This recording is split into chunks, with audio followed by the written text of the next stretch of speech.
Hi, and welcome to the Revive, Thrive, and Optimize podcast. I'm Billy Weiss, compounding pharmacist and health and wellness expert. As always, across from me, Janet, my co-host, and behind the scenes, Mike. Good morning, everybody. Good morning. And hey, guys, just please like and subscribe to our podcast. It's free. And if you have not listened to last week's episode on thyroid, that's a huge one. Yeah. I can't wait to go back and listen. I hope that one was really something that people will take and listen to because it's so misunderstood. Yeah. And one of the things we talked about with thyroid is how it controls our metabolism and helps with weight loss or weight gain or whatever it is you need. And so I thought today would be a good idea to talk about some of the weight loss drugs that have become so popular, the GLP-1s. Peptide has just become this, term. And GLP-1, everybody knows what that is now. And so I keep hearing about the greatest drug ever in history is getting ready to come out next year. And it's called retatrutide. I've also heard it pronounced retatrutide, but I just like to say retatrutide. Reta is easy way to remember it. And there's so much hype going on, and it is a GLP-1. So let's back up and talk about these weight loss drugs. What are they? What are the pathways that they work on, and who can benefit from them? Yeah, so... And can you get them? How do you get them? Retatrutide is something that I've been reading about and hearing about for a long time, that it was coming, and it should be, I think, approved this year, sometime in 2026. 2026. Is what we're hearing anyway, that it's going to be completed and approved. I don't know what the brand name is going to be, but the chemical is retatrutide. The brand name will be, something who knows what they'll call that. Don't know that we know that yet. I think it's Eli Lilly that is doing all the clinical trials, all the stuff for that. Yeah. So, so to start with, this drug or peptide will require a prescription. So the way they will get it is through a provider, right? It'll have to be through a doctor, a nurse practitioner, a PA. Okay. Any of those who have prescribing rights can do that. And then they'll, like they would with their Ozempic or one of those, they'd just come to the pharmacy and get that prescription filled. Ozempic or Mounjaro. Wegovy, Mounjaro, all those. So here's what makes this one the blockbuster, greatest maybe drug the ever. Greatest drug ever, as some of them are saying, is that when we back up, we won't go further back because there are GLP agonists or activators before even before Ozempic, which is semaglutide. That is the chemical name for Ozempic, is semaglutide.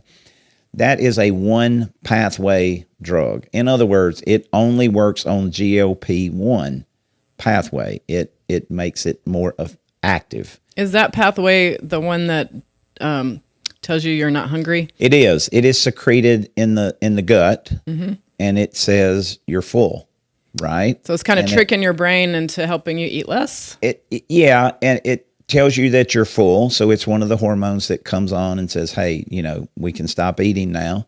And it slows the digestion, emptying through the system. Gastric so it makes you feel full longer. So that is the way that the Ozempic works. The semaglutide works down just that GLP-1 pathway. It's a GLP-1 agonist. So it turns those GLP-1 signals on. And for some people, that's been very effective, right? In weight loss. Now, I hate the term weight loss. I think we should be looking at fat loss because so many people are losing so much muscle with that drug. And not just with that, with the next one we're going to talk about, which is tirzepatide.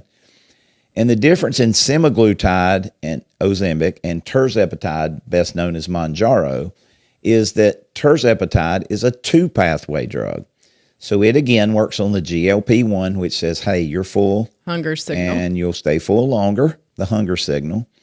But it also works on a GIP pathway. Now, this one's a little more complicated, but it's not really, but it sounds different. It is a glucose-dependent insulinotropic polypeptide. Oh, say that again. So glucose-dependent insulinotropic polypeptide, GIP. Can you give us that in layman's So, terms? yeah. So, really, what that means is it tells the pancreas when you take in food, or specifically the glucose or things that would be converted to glucose, that, hey, it's time to make enough insulin to take care of this glucose. So, remember, insulin is the hormone that is responsible for taking the food that we eat and putting it into the cells or storing it as fat. Turning it into energy or storing it as fat.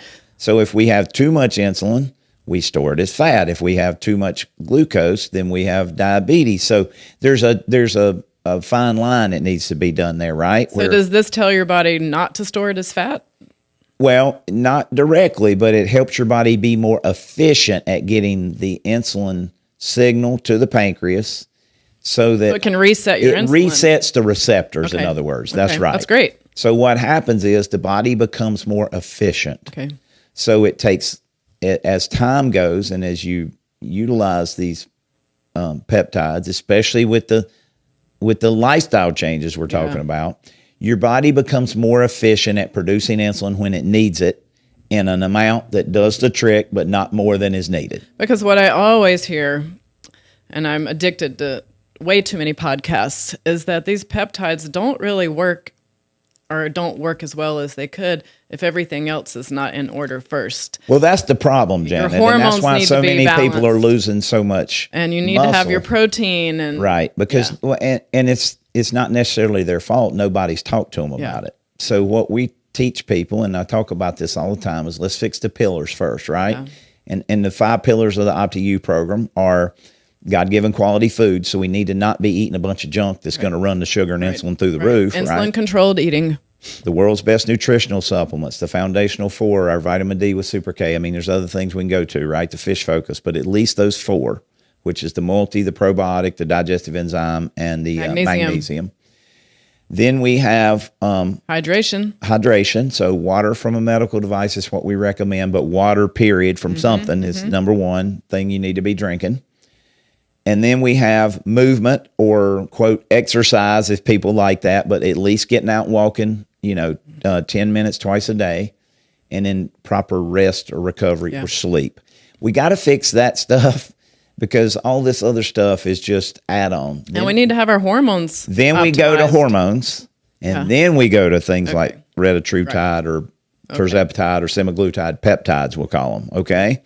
So we got to fix all that. And within the God-given quality foods and supplement categories 1 and 2, we got to make sure we get adequate protein. Yes. If you get adequate protein and you get adequate nutrients from your supplements, okay, so you get your protein and your nutrients, you'll avoid 99% of all the side effects you see with semaglutide, tirzepatide, and now the upcoming retatrutide. And you'll avoid the muscle loss. And you'll avoid losing the fat. muscle loss. I mean, it's not hard to do this. And retatrutide may literally be the greatest drug ever when it's all said and done, if it's used properly.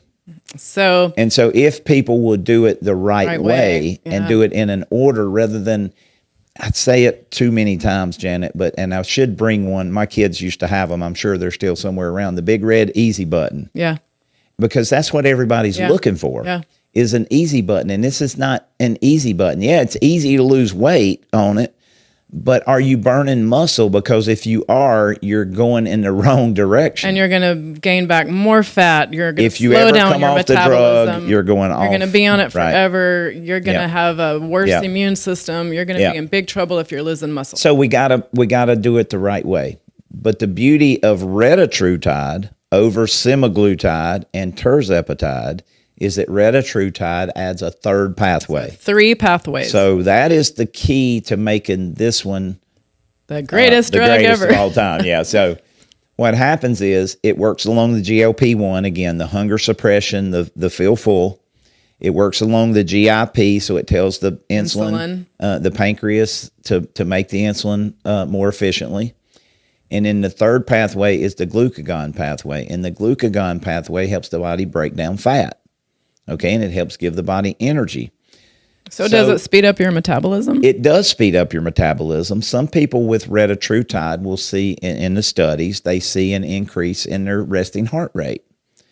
It's not big, we'll 5 to 20 points, I think was kind of the range, but they do see that because it is, especially with that glucagon pathway saying, hey, let's be more fat burning mode. Right. Let's be more in that Right. Mode of burning this stuff off.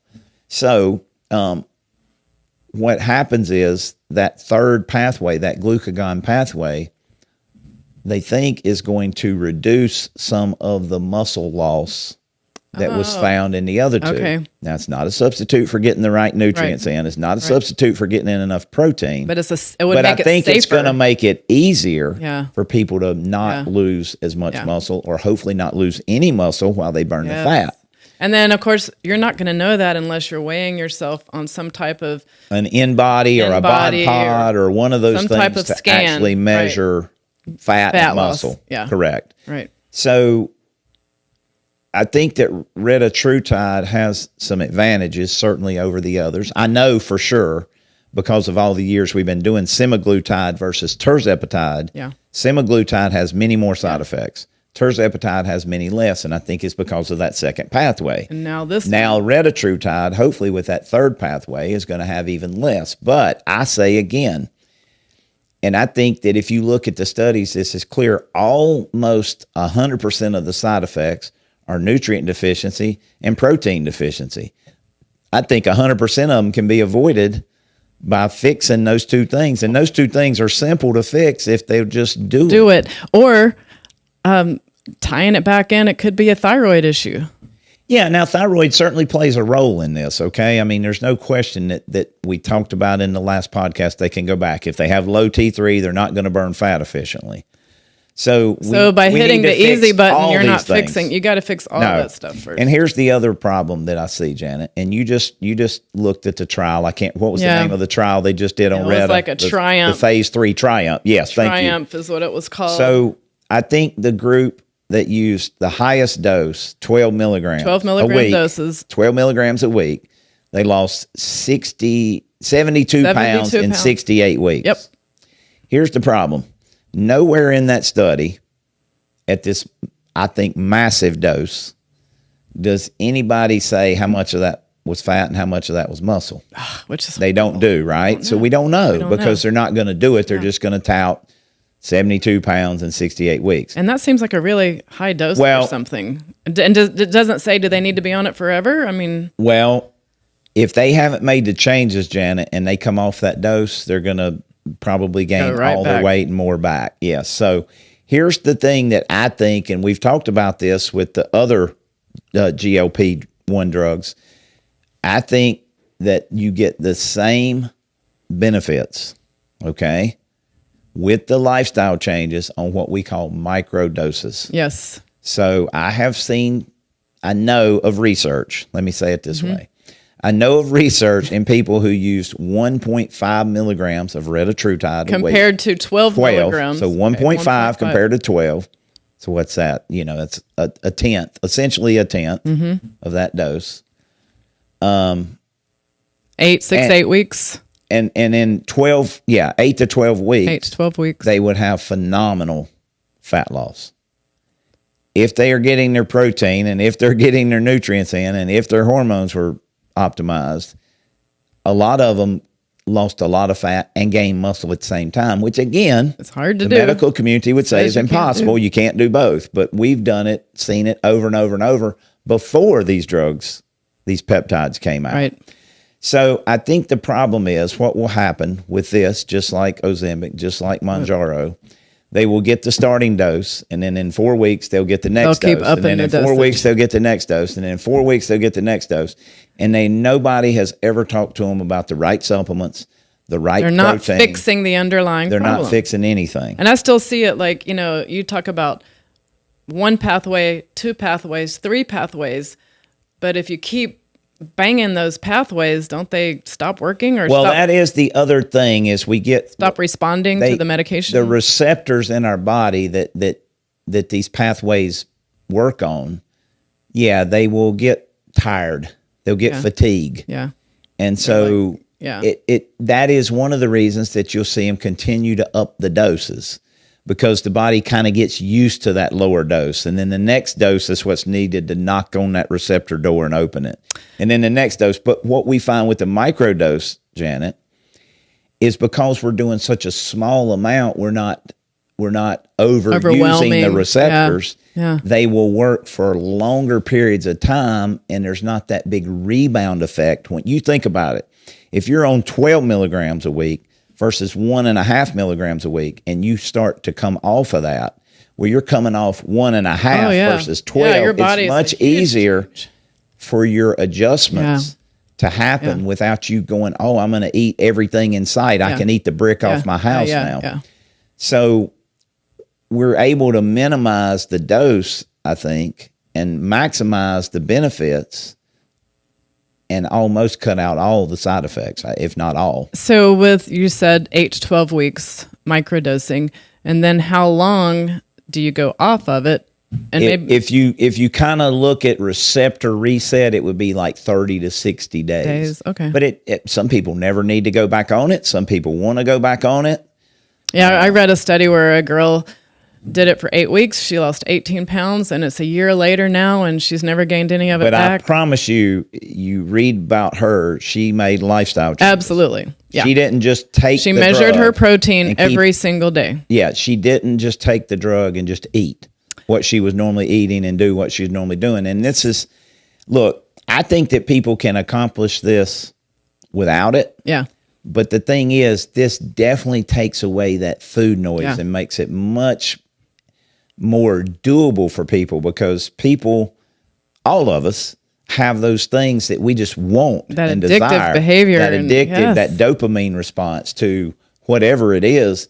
And so this just takes away some of that willpower need, because it does help those pathways help say, hey, you don't need that food. Now, not only that, Janet, I needed that last week on Easter Sunday. To tell me I didn't need that carrot cake and that pecan pie and those birthday cake and the muffins.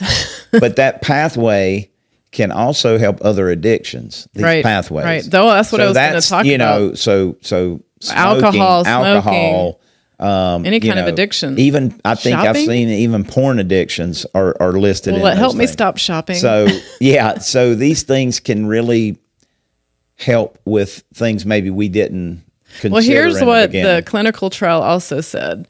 It said that in addition to fat loss and studying it for obesity, what they found that it helps knee osteoarthritis pain. That makes sense. They lose weight, right? Yeah, exactly. That's what I thought too. It helps sleep apnea. Makes sense. They lose weight. Yeah.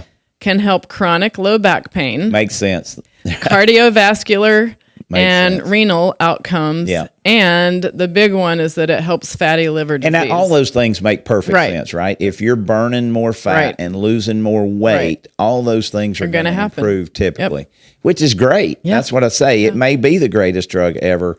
I just want to make sure that people are going to use it properly and not look at it as the easy button. Or not waste their money by losing tons of weight and then finding out at the end of all that all they've done is spend money, lost muscle, and have to stay on it for life. Well, and that's the thing. I don't want to see people on those big doses long term if they don't have to be. And I don't think they have to be. I think that what happens is they just listen to the so-called expert and they do what they say, right? And obviously, and I hate to, bring this up, but it's just true. Lilly wants you to be on it forever. Yeah. Lilly wants you to be on it. They're working on getting this approved for children and everything else, so that, think of the millions and millions and millions and millions and tens of millions, if not hundreds of millions, of overweight Americans who will, if they can qualify for their insurance or their Medicaid or whatever, Medicare, they are going to make it. It could, I think it probably will be. We talked about this right before we started. I think it'll be the biggest grossing drug ever. So whether or not it's the greatest drug ever or the greatest money-making drug ever, we'll have to see. I think maybe it'll be both. Yeah. I hope for people's sake that it is, but I just think that everybody, not everybody, the vast majority of people that I have seen that are on Ozempic or Mounjaro or one of those, Wegovy's, they're not making any, in my experience, they're not making any changes, and they're really not seeing like amazing results because they're not making any changes and they just keep going up on their dose. Yeah. So And it's that's all the about scary lifestyle part. changes. Well, it's about, I mean, we got to do some things that help the body work more efficiently, not just inject something once a week. Yes. Right?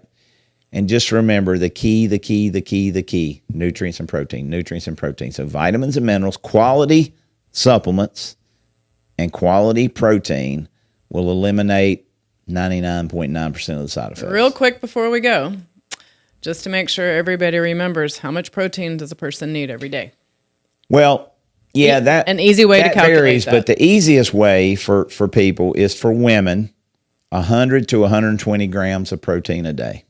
Okay, or you're aiming for what you want your lean body mass to be. Well, probably what your ideal weight would be. Okay, so we just for a general rule, most women need 100 to 120 grams of protein a day. If they want to weigh 135, they can bump it up a little bit, right? And the way I look at it is I aim for 150 grams of protein a day, and I'd never get that you much. get 120, but I'm getting maybe. 120. Yeah. So for I most aim guys, we're going to go 180 to 220 range for protein.